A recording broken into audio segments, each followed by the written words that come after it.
Hi everyone, it's Emma and Shannon from Arise, and today we're going to be talking about planning in home education.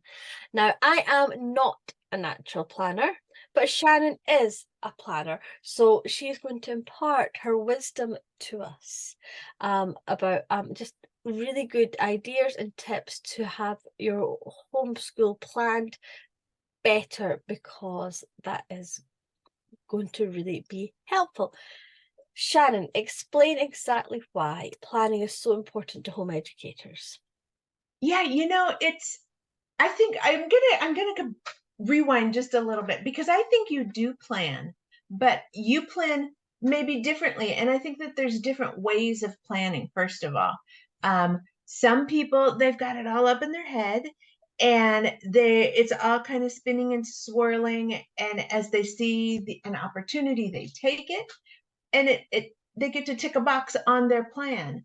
They may not have written it down or put it on a calendar or have some big spreadsheet of different things that are important to them, but they have a goal in mind, and setting goals is that first piece of the plan.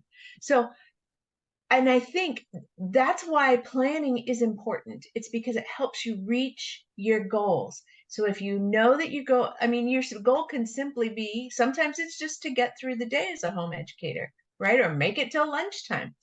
There still is planning in there. What are you going to do between now and whatever, lunchtime or the end of the day? And then sometimes you have bigger goals, like what does this child need to really focus on? And it could be really academic, or it could be really virtue based, or self discipline based, or life skills based, depending on the age.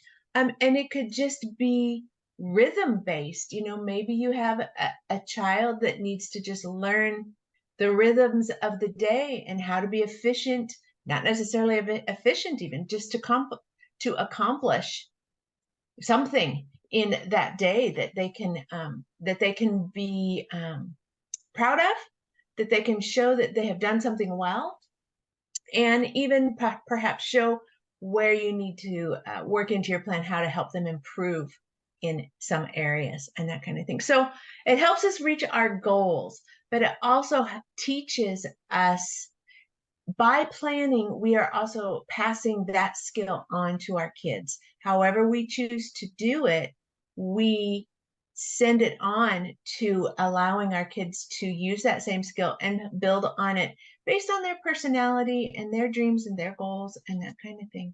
So in a nutshell, that's kind of why it's important as I see it. Because you kind of also answered in that the benefits of good planning, that you reach your goals, you're training your kids. You'd also be helping yourself. Oh It's that yeah. whole idea of your future self is looking at you down the annals of time and saying, please Yeah. plan it. Yeah, and as much as we don't really like to talk about it, it is important to have some type of plan or structure, even if it's after the fact, as home educators, to show what you did in case you're asked. You do need to be able to say, this is what the course contained, or this is how we spent our days 2 years ago. And you don't want to wait 2 years to replicate, to get that on paper somehow, or somehow documented, whether it's just saving files or pictures or however you do it. There's lots of different ways to document your record keeping. But by planning, you're able then to see where you're headed, and then be able to match it up with where your children are headed, and is where they're headed where you planned. And I'll be the first to say that doesn't happen all the time, that's for sure.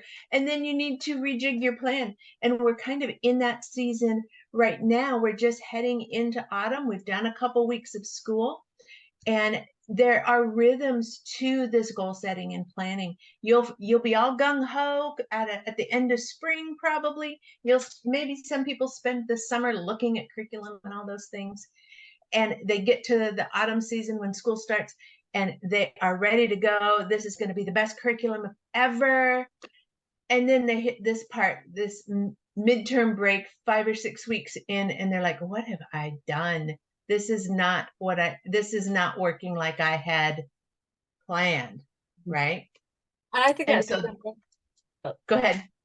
I think that's one of the things that I think for myself, that you'll start the school year, you might buy a planner, you might buy a diary, you might do a digital planner. You think you've got a plan in your head of what you're going to do, you've got your books all bought, and you know the kind of trajectory, and then you get 5-6 weeks in and you're like, we're not on plan. You kind of, it's just not, life Yes, happens. something's not Somebody right. people get sick, or there's hospital appointments, or you start a new curriculum and you're like, oh, this isn't working for my child. Case in point, I got my son a science curriculum, and he's like, Yeah, and it's like, not really enjoying it. really not enjoying it. And we had a week where everyone was sick, and so basically that's just one.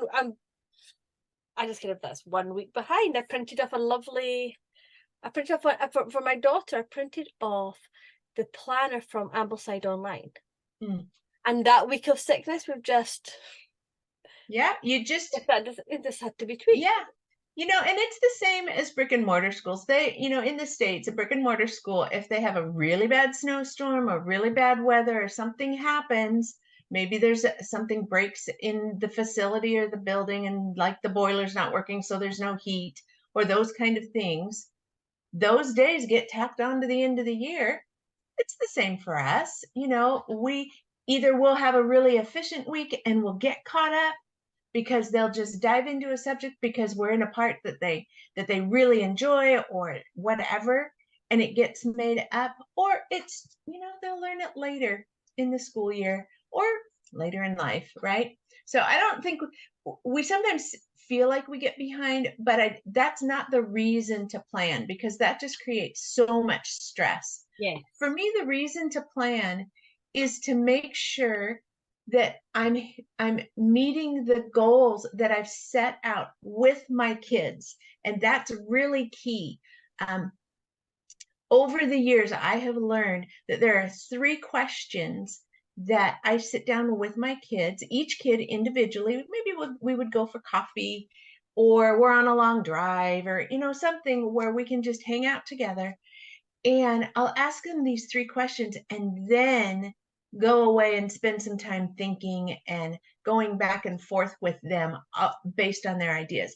So the 3 questions, these are the 3 questions, and then I'll break it down a little bit as to why these questions are really helpful, because you do want to plan with your kids in mind. That's part of why we've brought them home, right? Because we want to do it and make it delight directed or interest directed, or meet their unique learning needs, or that type of thing, right? So at just about any age, you can ask these 3 questions. So these are the 3 questions. They are: what do you want to do? Who do you want to be? And what do you want to have? And that last one, it might make you twitch a little bit, and that's okay. Let me explain them. And when we get to that last one, it's not about things, okay? It's not about things. So the 3 questions that you're asking with this do, be, have idea is: what are your passions? That's really what you're asking. But if you say that to, you know, an 8-year-old, they're not really going to know what to do with that. But if you get to them to talking about things that they like and things that they like doing, and how they see that, then you can kind of project forward and bring up some ideas that might be good subjects to learn or activities to participate in. So the second one is: what do you want to be? And actually, so I'm going to back up because I want to make sure I word this properly. You have to make sure and understand that these 3 questions: what do you want to do, who do you want to be, and what do you want to have, that they unlock the super important questions. The first one we talked about: what are your passions, right? The second one is: what are your convictions? Okay. And that's another word for kids. They're not going to understand that so much, but those are the things that when you're talking with them, what are the things that make you sad and make you want to help others or want to create change, or use that type of thing. So that's: what do you want to do? Who do you want to be? That's going to that virtue component, and those things that hurt your heart. that do make you sad or make them sad, and they ask questions, why do these things happen and what can we do about them? And then what do you want to have, is really, what are your talents that you have that need to flourish more, that are going to be they might not always be easy things to do, but they bring so much joy. You want to have a life, you want to have adventure, you want to have a solid academic career, you want to go to university, you want to have a certificate of education or a diploma, you want to have, maybe you do want to have a car and a home and a solid job. Those are not bad things to have, because those allow you then to pursue the other things, the doing and the being. Okay. So when we talk about the have, actually with all of these, it's all under the umbrella. You talk about it, and then you also ask the question, what does God want you to do? What does God want you to be? What does God want you to have? And that's a question we can ask anybody. And we should be asking ourselves as well, as parents, as families, and as individuals, and teaching our kids that this is how we set goals later in life, is we sit down, we talk about it, and we come up with some answers, and then we begin pursuing how the feet, that what's going to make those happen, right? The feet on those answers. So those are to me really important questions, and those I learned from someone else. And so I tip my hat to my friend Jody, who walked me through this, and I took it and applied it to our homeschool situation for our kids, and it's been really powerful for us. So hopefully that helps others. It reminds me of, I can't remember if it was a podcast or a book I read the beginning of summer, and they were talking about this whole question of what you want to be, or what, and it's like that whole thing they ask, oh, what did you be when you grew up? And like, so many kids, they just don't know, and especially you get the teenagers, and they just don't know what they want to do. And he reframed it in a very similar way to how you're approaching it. And it was about, and the way he put it was, what do you daydream about? Or for adults approaching that question, for what did you daydream about as a child? What was the things that you would just sit and like imagine, and what were those things that you'd be daydreaming about?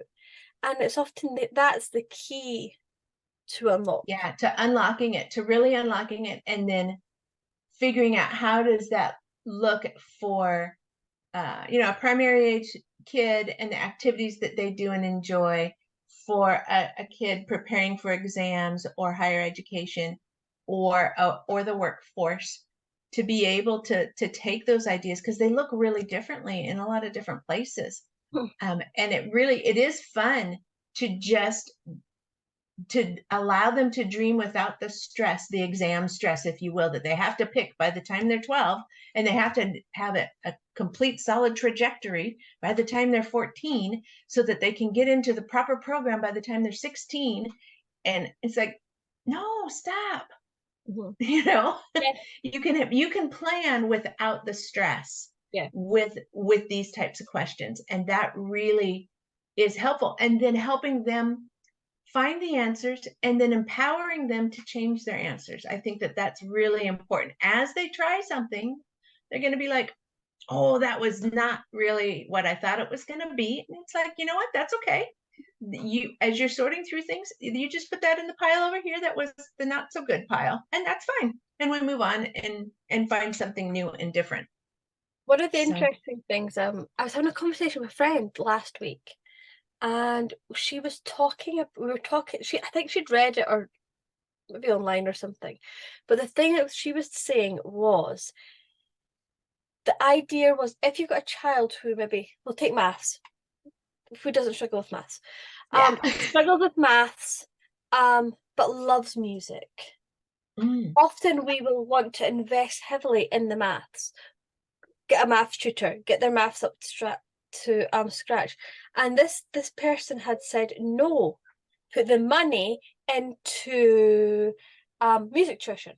because that's Yeah. what they're passionate about, that's what they're gifted in, and they're not going to be a mathematician, but Yeah. their career path might end up being in music, which obviously within that you need to exercise your wisdom and know that they'll need probably some level of math, but that kind of reframing that of you don't to invest in the gift, invest in the passion, invest in what fires their imagination. Yeah. And that's so true. Yeah. I have a friend as well who is an amazing mathematician and teaches at used to teach at one of the Scottish universities, but now is in Europe teaching at a university in the Netherlands. And he is a brilliant computer guy and mathematician, creates codes, all his own, all his own unique stuff. He is also a brilliant musician. And that is Most people would the have to hobby of be. the math people is often music Mhm. of some sort because music is so mathematical. And so to pull them apart, which I know is not what you're doing, Mhm. but to pull them apart and say, don't study music, sacrifice music for the sake of math. No, don't do that. Definitely go toward the passions and understand that the passion of music and even art and those kind of things are so mathematical when you look at how God created things and how he created music and how he created math and how he created art. It's all so intertwined. It makes them each of those so beautiful because they reflect each other. So yeah, but definitely meet the need and the passion like you were talking about with and allowing, you don't have to have the honors class if you don't need it because your passions are elsewhere. And yeah, avoid the struggle and meet the need, the bare minimum need if you need to, and focus on passions. Absolutely. So we've asked the 3 questions. Where do you go from there with your planning? Where do I go from there with my planning? Well, what I like to do, and maybe this will be answering the question in a roundabout way, but I'm going to go for it anyhow. So, oftentimes, those questions, the do we have questions, come alongside a frustration with a curriculum, or at the end of a season when I'm trying to look forward into what will we do next year or the next season and that type of thing. And I will honestly go and do a couple things. I'll observe and reflect. So, and that is twofold. I'll observe the child, the student, and reflect on what, if any, challenges there are. And that sometimes the challenge might be the course is too easy. It's not challenging to them, and therefore it's boring. Um, or it's doesn't meet their learning style, and that can very often be the big challenge. So I will observe what's happening with them and reflect on what's happening with the student, but I will also observe and reflect on my approach with like the teacher's guide or the actual teaching, if it's a side-by-side teaching situation where I'm coming alongside to actually be the teacher of the grammar lessons or the science lessons or the different things. And make sure, why am I the problem here? And it's a hard question to ask, but it has to be asked. Am I the problem? Is how I'm teaching this, does it meet my teaching style? Am I able to use it in a way that brings out the best in the curriculum and the student?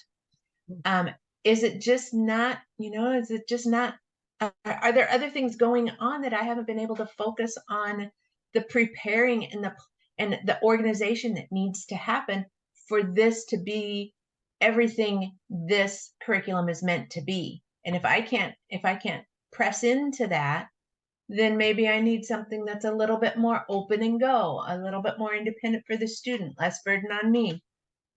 So there's a lot in that observe and reflect. component, but doing it both as a self-check for myself, but also observing the student and finding out where they what's working and what's not working are really the questions we're asking of everybody involved.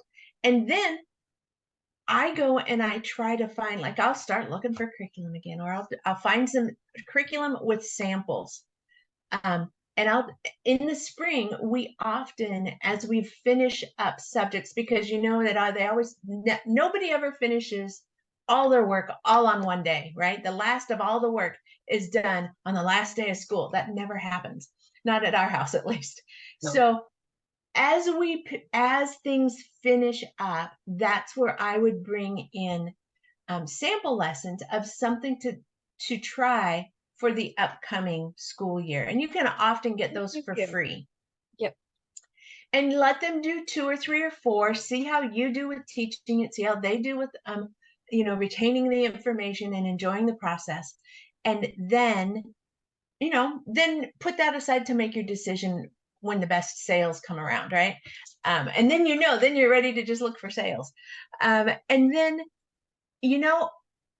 talking with your kids, finding out what they liked about the sample or the curriculum maybe you just finished, what they didn't like, what subjects do they feel confident in and really enjoy, and which ones do they find difficult and uninspiring.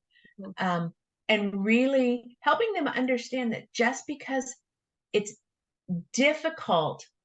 just because it's easy doesn't mean they shouldn't pursue it at a higher, I have often talked with my kids about the things that are easy for you are where your talents generally lie. Therefore, maybe those are good career paths. So if you really are really good in math, then maybe there's some type of career paths that are going to use a lot of math. Yeah. If you really are passionate and it's easy for you to remember history and names and places and dates and that kind of thing, and you just are totally engaged in history and the humanities, of course, there's places out there.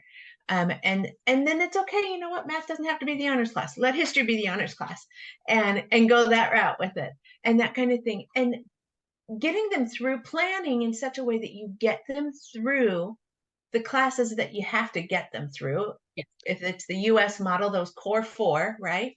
At some level, that they're getting their math and English, science, and their social studies. That's the core 4.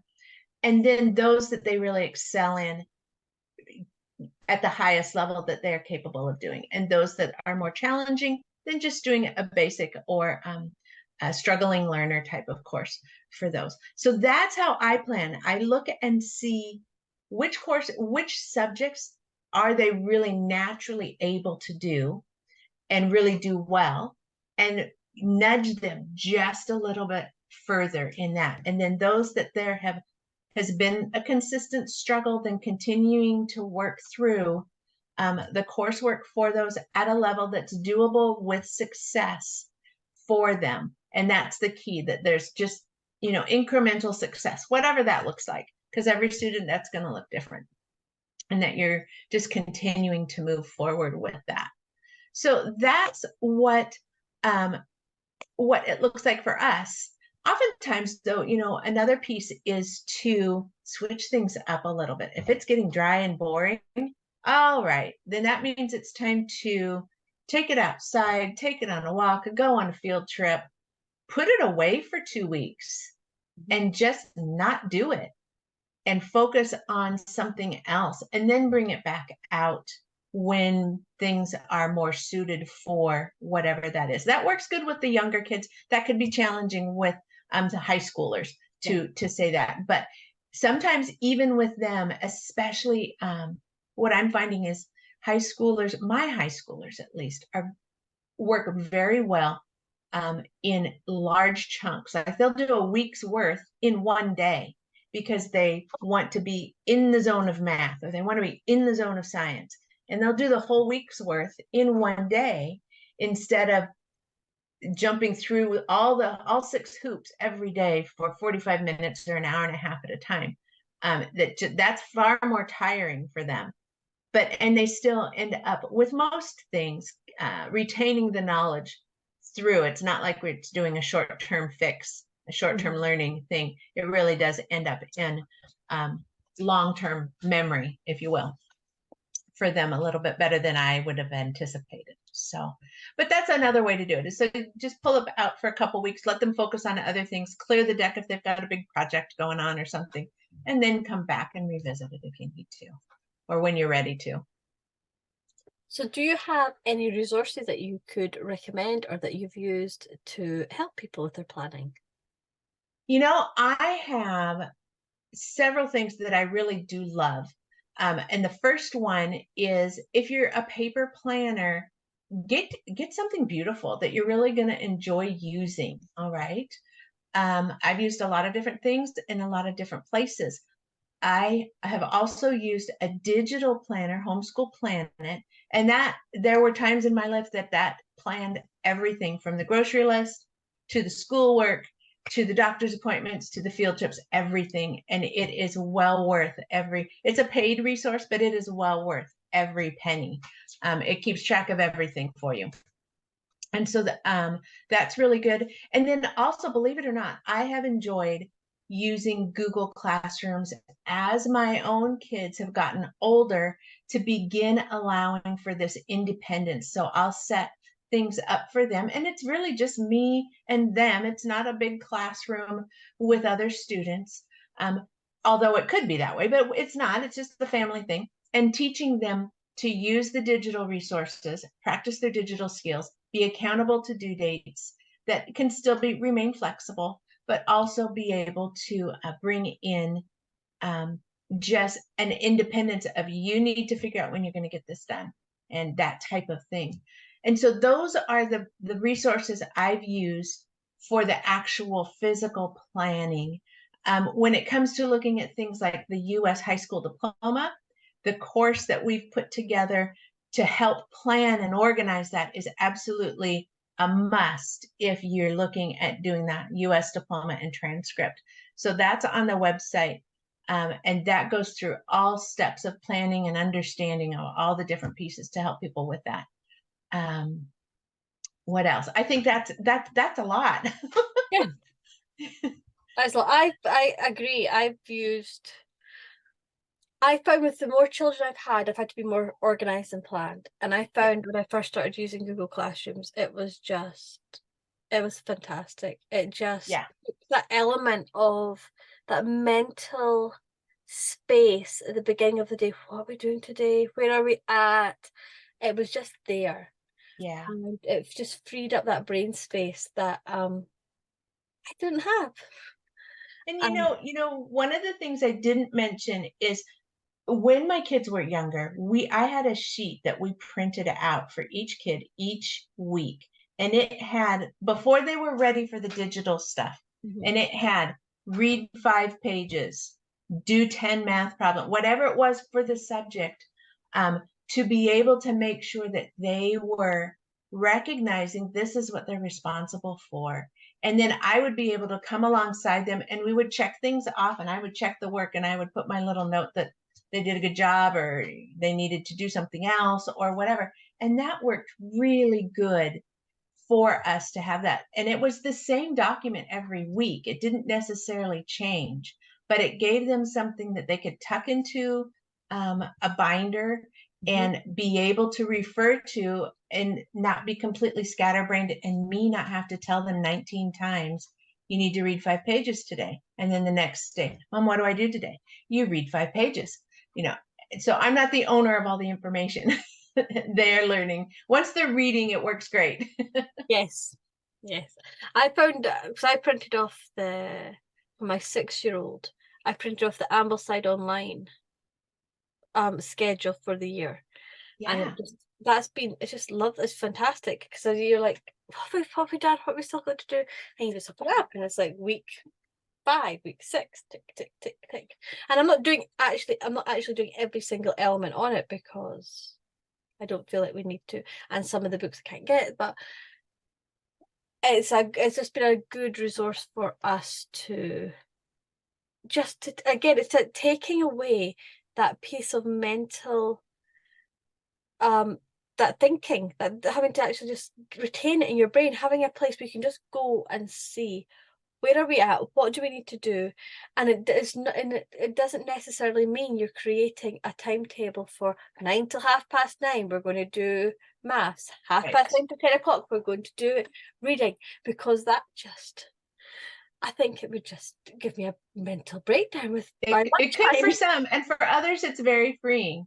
You Yeah, know, it depends on the personality. And the best thing about the schedule and all the planning is that you can set it aside when you need to, and you can yeah, deal with if there's a discipline issue that needs to happen, or some character training that needs to happen, or it's it's Scotland here. It's sunny out today. Forget it. We are not we're doing going that. We are outside. going outside.